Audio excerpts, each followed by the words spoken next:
A few weeks after that dust-up at the OK Corral, I was still after Johnny Ringo. I had tracked him and the cowboys to their hideout at a sawmill, and they were loaded for bear. So, what exactly did Johnny Ringo do to piss you off? Well, him and that other bastard. Roscoe Bob Bryant? Yep. They both deserve to die, and I promise I'll tell you why. But first I need to tell you about the cowboys' new boss, Curly Bill Brocious. Herb's coming! Get ready, boys.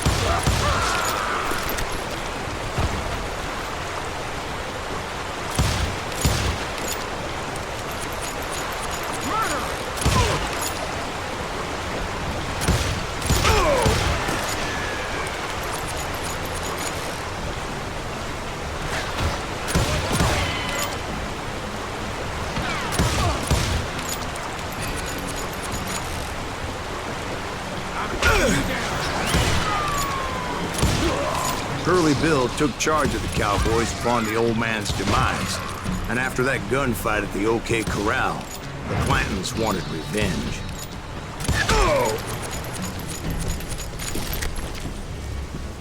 Hey, got something for you!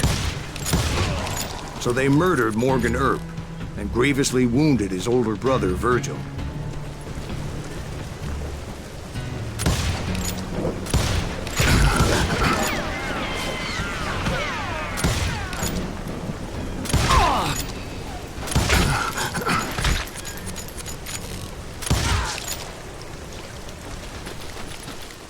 Cut him down!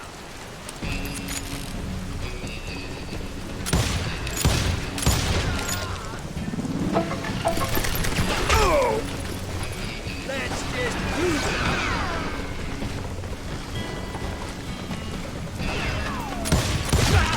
Wyatt and Doc went on what became known as the Vendetta Ride, hunting those outlaws down. So when I showed up, that's who they thought I was. Kill that thing!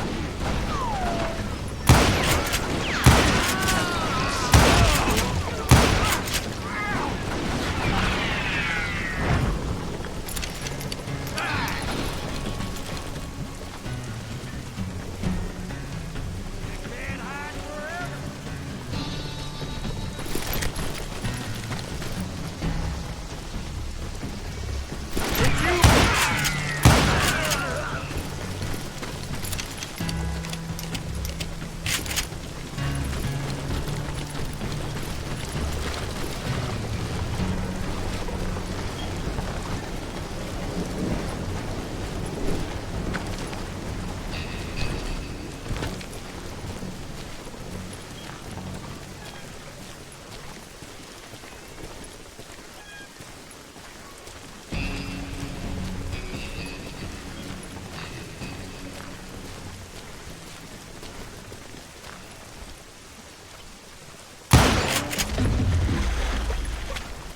There were killers around every corner, all wearing red bandanas. That's how the cowboys identified each other, and I was beginning to wish I had one myself.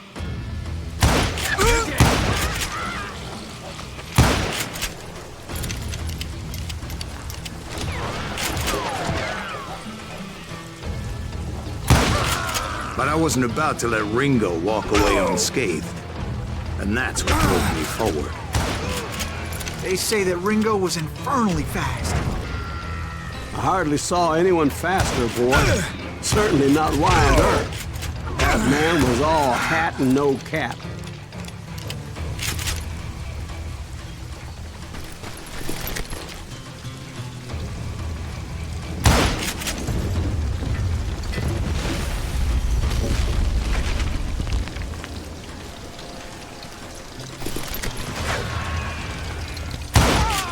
Earp wasn't much of a match for him, but Doc Holliday might have taken him.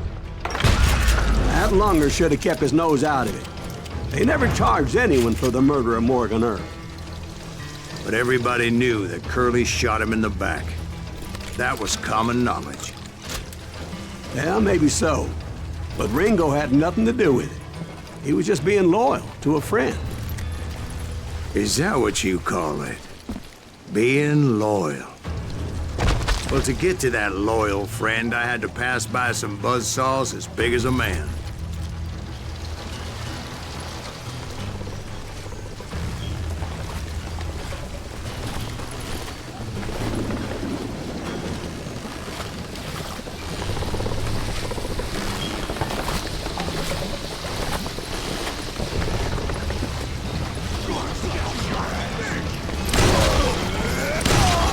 Excuse me, sir. I have a question. What's that, Dwight? After old man Clanton died, why didn't his son take over the Cowboys? Because Ike Clanton was dumber than a box of rocks and a yellow belly to boot.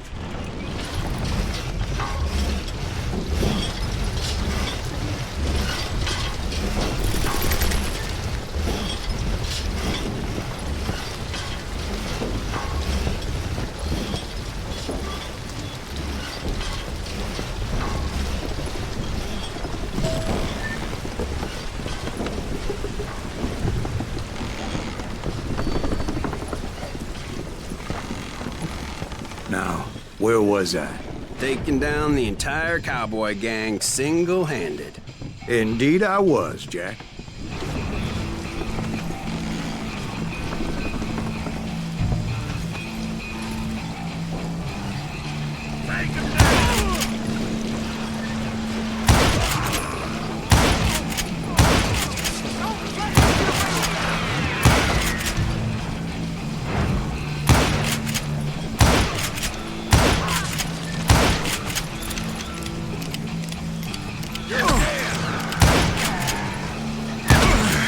It wasn't easy, as those boys had good cover.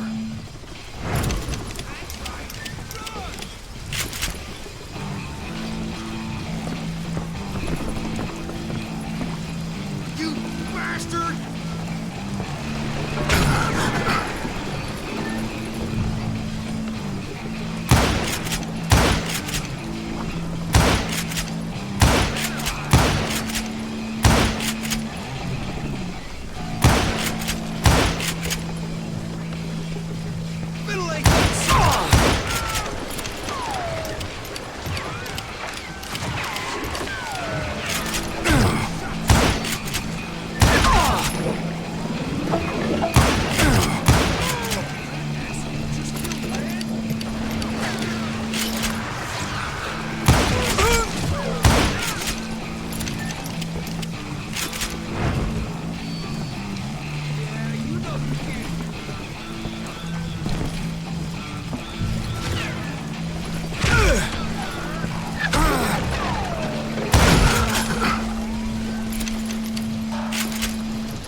You just met your man.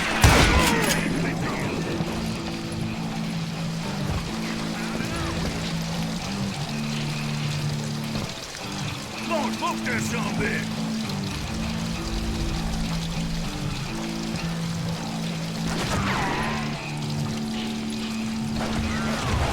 Just shoot the switch!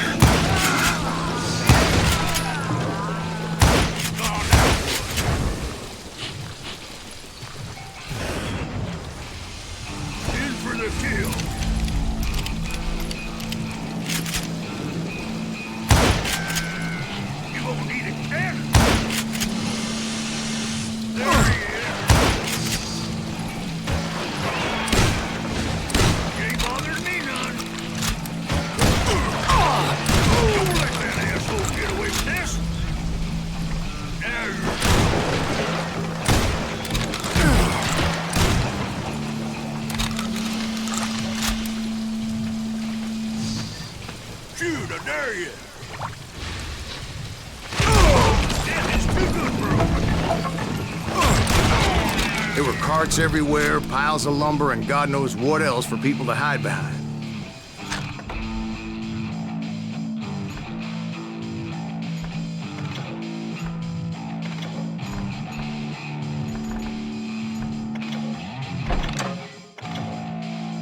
That really was one hell of a sawmill. Quite an impressive operation.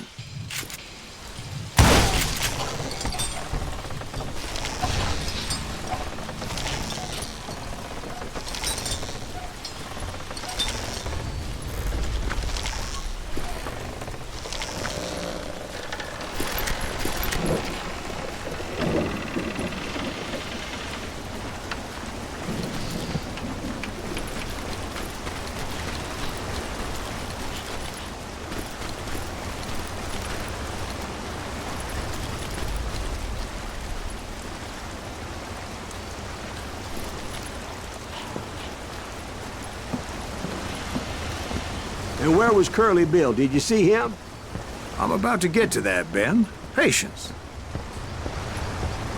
I'm painting a picture here. There was this beautiful waterfall and a crystal clear stream that led to a verdant valley that was truly... Consider your picture painted. What happened next? Well, finally the bastards that were still alive made a last stand.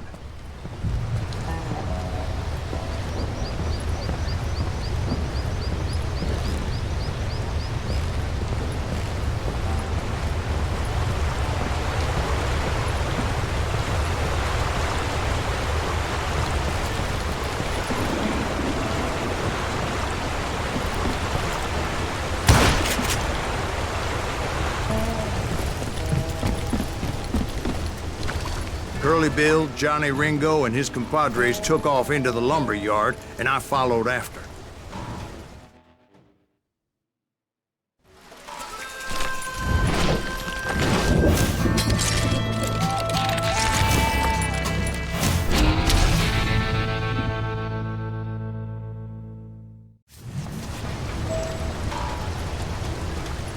Are you saying they ran? Cowardice was not in Ringo nor Curly Bill's nature. No, sir. I never said they were running scared. They just wanted me out in the open.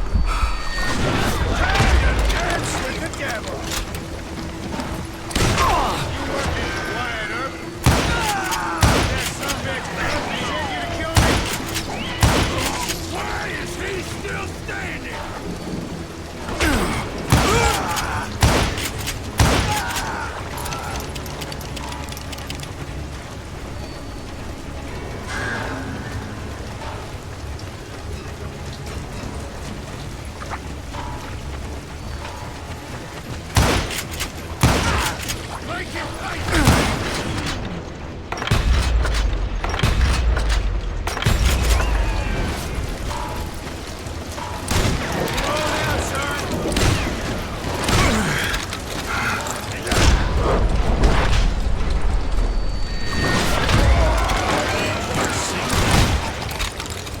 Brocious gave me no choice but to take his life. But Ringo was nowhere to be found. I knew you didn't kill Ringo, because he was found dead in a different location altogether. To this day, his killer is still unknown. Indeed. Took me a few months before I finally tracked his ass to West Turkey Creek Canyon.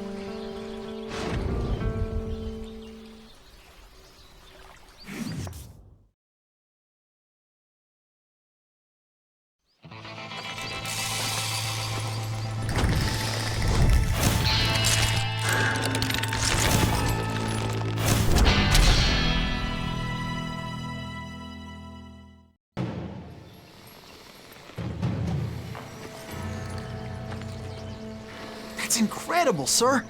I always thought that Doc Holliday was the one that killed him.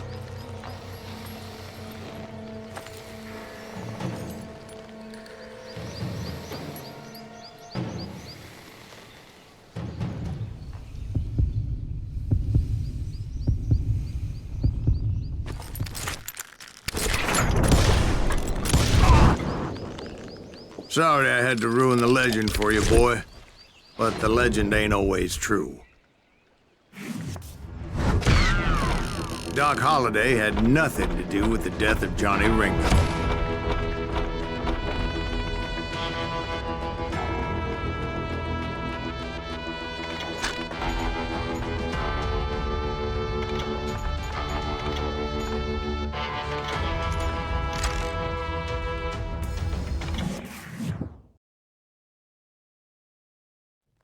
I was paid a healthy bounty for Ringo and Curly Bill, and realized there was real money to be made. That's why I went after Henry Plummer.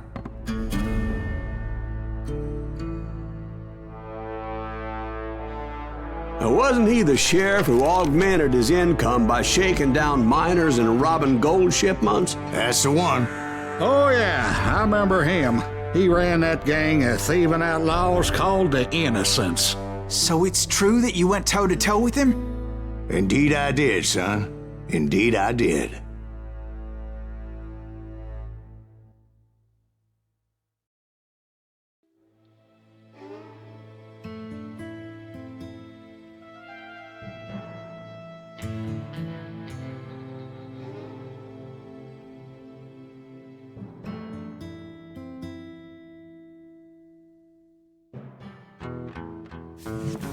I knew I needed resources if I was going to track down Roscoe Bob Bryant, and hunting Plummer looked like a good way to get rich quick. As the local vigilantes exposed him as the leader of the bandits, and put a generous price on his head. Plummer rallied his gang to plunder one last gold mine before making their escape, and that's where I thought I'd find him.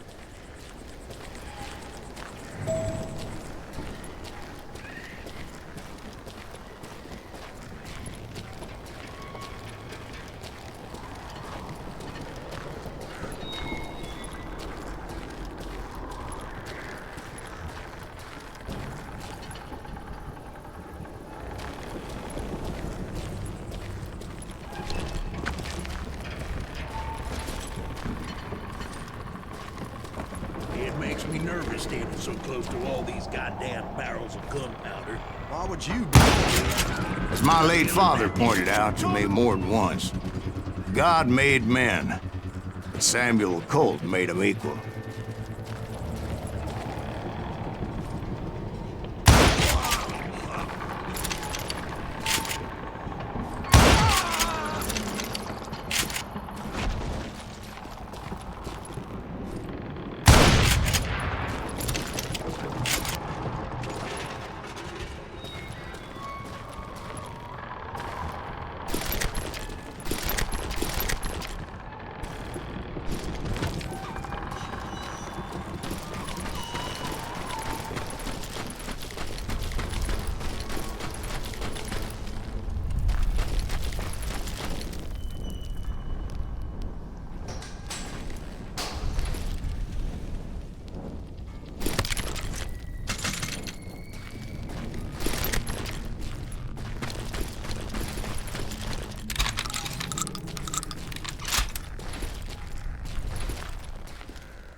I knew that dynamite wasn't mine, so I decided the polite thing would be to return it.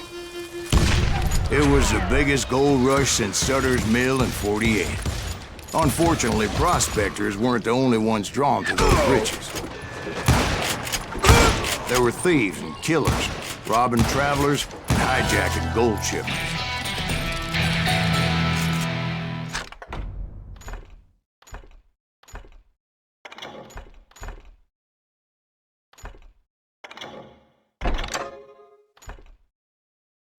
Like those that ran with Plummer. Some were just regular folks I knew from town, drawn by greed and easy pickings. Charlie Crow, the blacksmith. James, who worked in the stable. Sam and Jeremiah Barber, the butcher's sons. Ordinary citizens who lived a double life. Stealing and thieving and murdering their neighbors. Of course, the rest were veterans of the Civil War. Stone-cold killers trained on the bloody fields of Shiloh and Antietam. Plummer had a lot of men on his payroll. A hell of a lot. That son of a bitch pretended to protect the public with one hand while stealing them blind with the other. He set up a defensive perimeter which I had no idea how to break.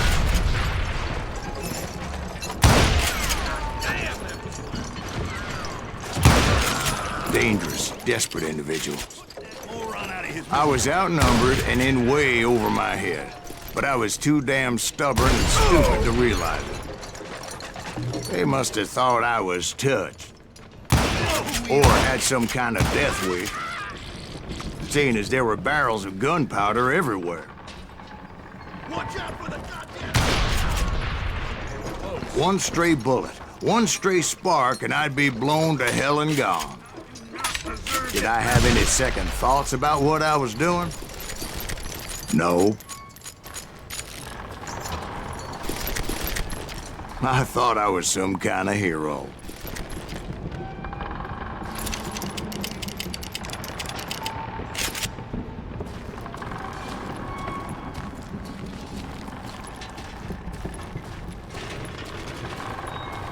I finally made it past and headed on to meet my destiny.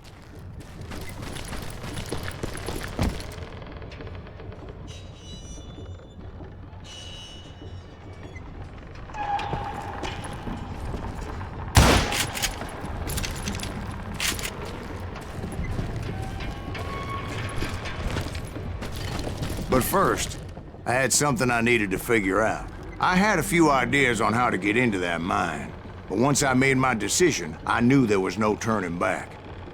So my first thought was to enter the nearest mine portal. I saw an entrance. Made sense. It was the quickest way in, but that also made it more dangerous, as there would undoubtedly be enemy pickets posted along the way.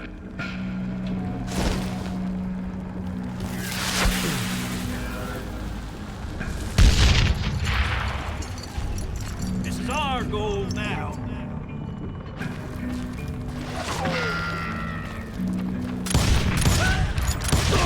Okay, now you're really pissing me off.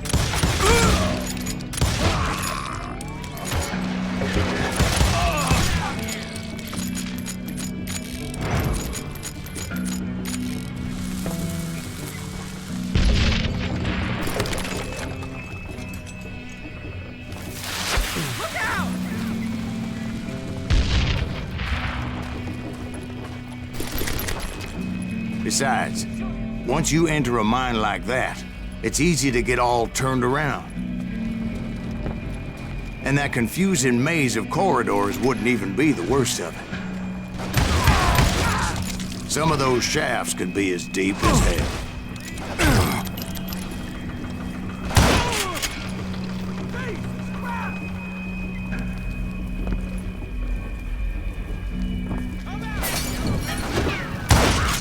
A single stumble or misstep can easily end in a deadly plunge to oblivion.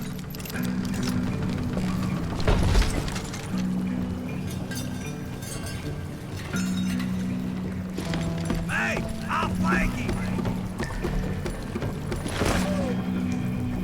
Time to blow your shit.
Quick reflexes often make up for a lack of common sense.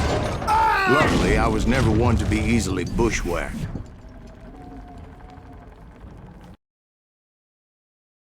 There he is! God damn him!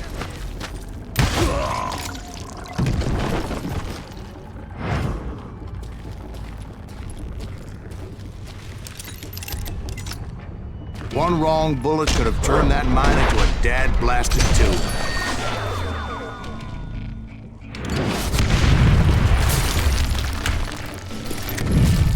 I freely admit that my plan of attack was not just moronic, but clearly insane.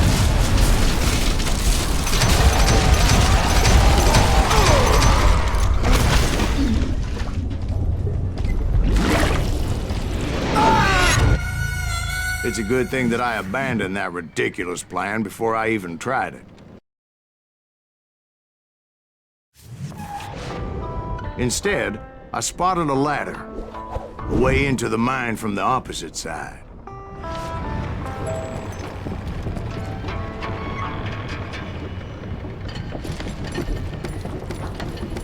It was a long way around, but that approach seemed more sensible at the time.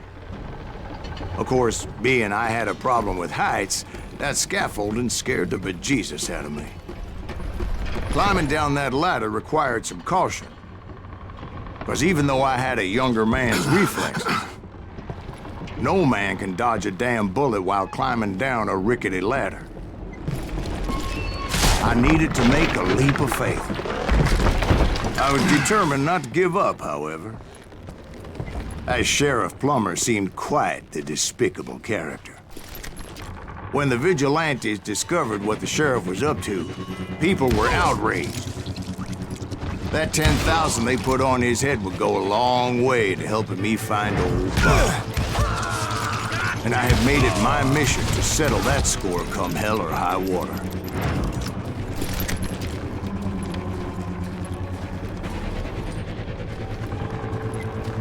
But first, I would have to make a choice.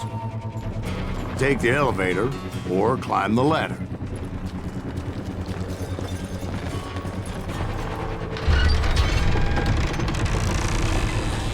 I picked the more convenient and more dangerous route.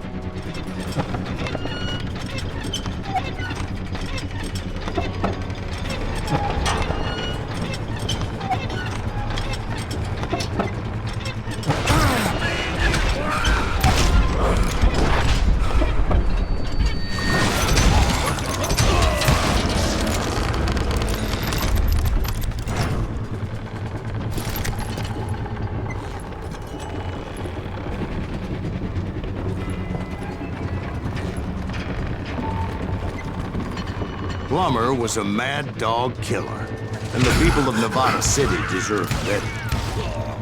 Nevada City? Well, I thought Plummer met his maker in Bannock, Montana. Right, well, he was the sheriff of both places at one time or another, but that's neither here nor there. The point was, taking him down would save a lot of lives, including my own.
So that's how Henry Plummer died. Him and his crew were worth their weight in gold. And now, I was officially a bounty hunter.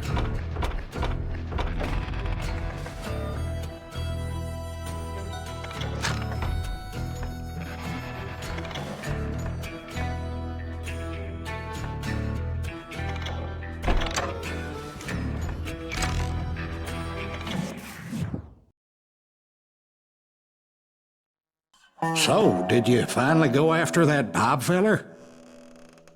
Well, I heard word he was in Kansas with John Wesley Hardin. So that's where I went. Where in Kansas? Abilene. Why do you ask, Ben? No reason. Was Hardin as fast as Ringo? Ringo was fast, but John Wesley was as fast as the devil himself.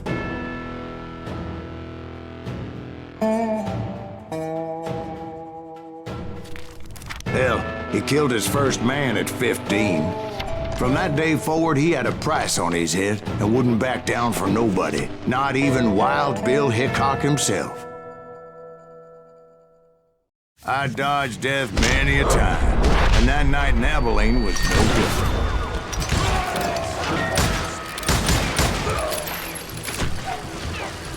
I was there with the intention of finding that bastard Bob and collecting the bounty on John Wesley.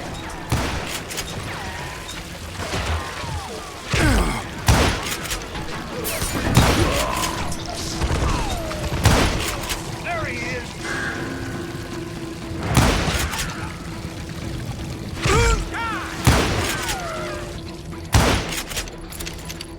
Crazy bastard!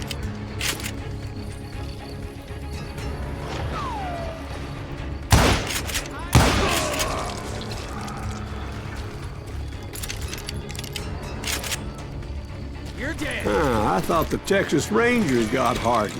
Yeah, that's what they want you to believe. I'm putting you down! It was coldin' a witch's tit and a brass bra that night as I fought my way past his loyal compadres to the very same saloon we're sitting in today. Look around and imagine this place painted in blood. Hardin was waiting for me.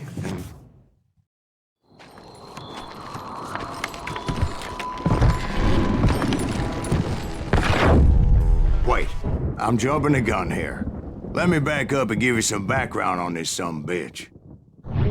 He deserves that much. Don't you think so, Ben? John Wesley Hardin was a killer. By the end, he confessed to taking the lives of 42 men. Fathers and husbands, brothers and sons, men with families who cared about them. He was a bona fide folk hero by then, and had amassed a gang of armed miscreants and other assorted thugs. He and his men set up camp outside of town, and I was hoping Bob was among them. God damn it! Shoot that son of a bitch!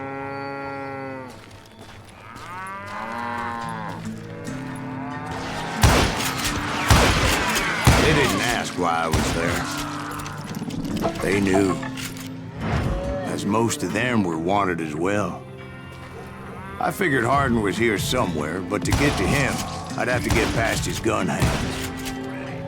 And that was easier said than done, as most of them were as foolish and full of bravado as I was. I had to spill a lot of blood to find out Hardin wasn't in that camp. He was carousing in town with his closest friends. Hardin's boys apparently didn't want me to reach the Bull's Head. Some were hightailing it into town to inform their jefe of my unwelcomed presence. Tell Hardin someone's coming for him! Stop that son-bitch! Let the boys know we got another law dog.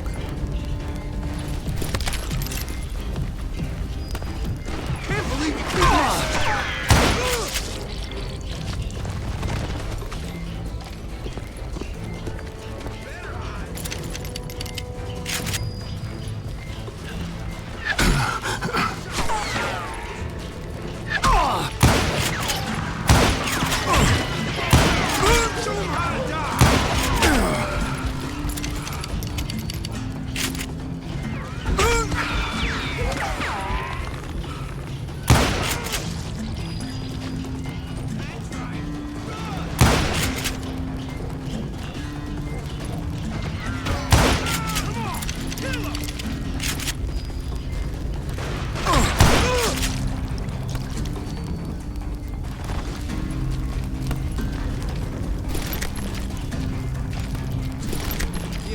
know you can't.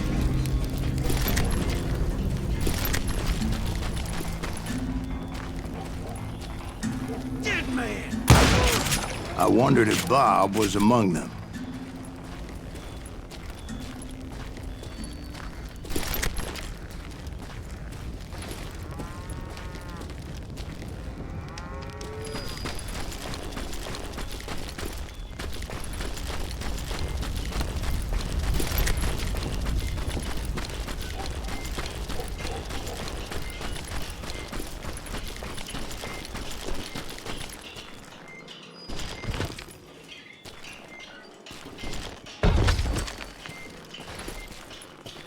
And I steeled myself for the fight ahead.